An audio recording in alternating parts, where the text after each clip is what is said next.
Some places should stay forgotten, hidden from people, because not everything that is lost is meant to be found again.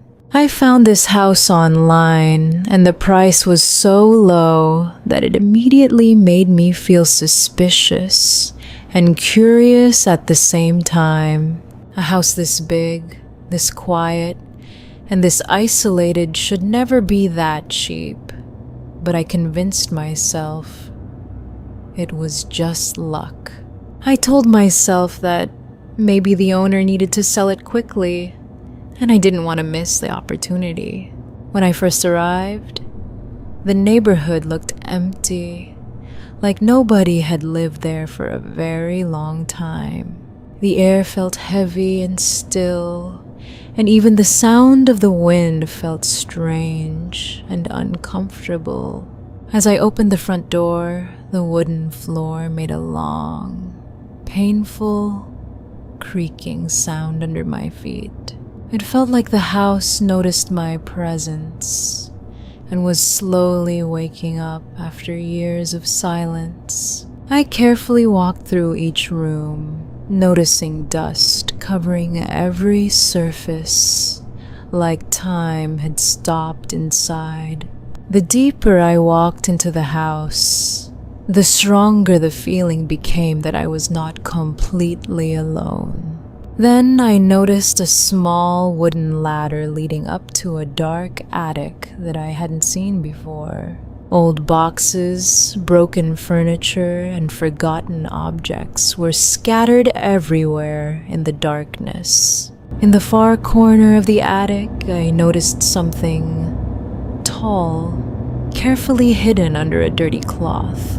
It felt strange that someone had covered this object so carefully while leaving everything else exposed.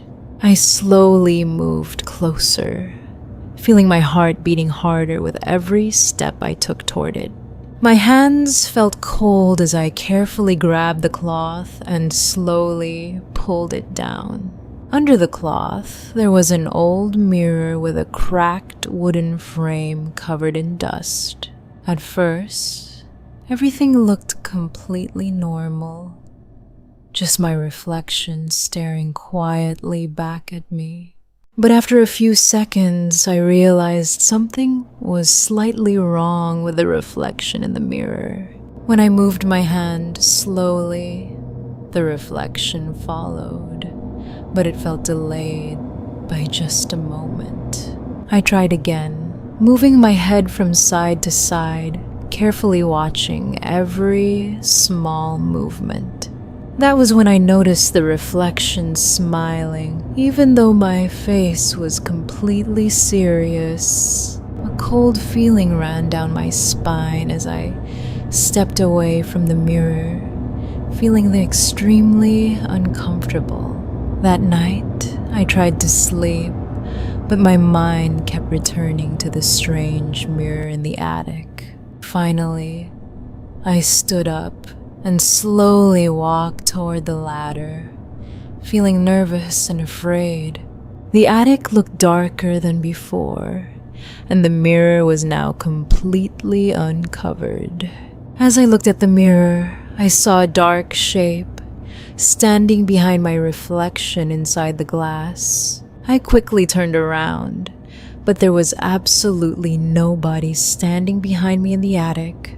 When I looked back again, the dark figure inside the mirror had moved closer than before. Its shape did not look human, and its eyes looked empty and dark, like endless shadows. The lights suddenly started flickering violently as the air became freezing cold around me. I felt something breathing slowly behind me, even though I was completely alone in the attic. Some mirrors don't show reflections. Sometimes they take something much more important.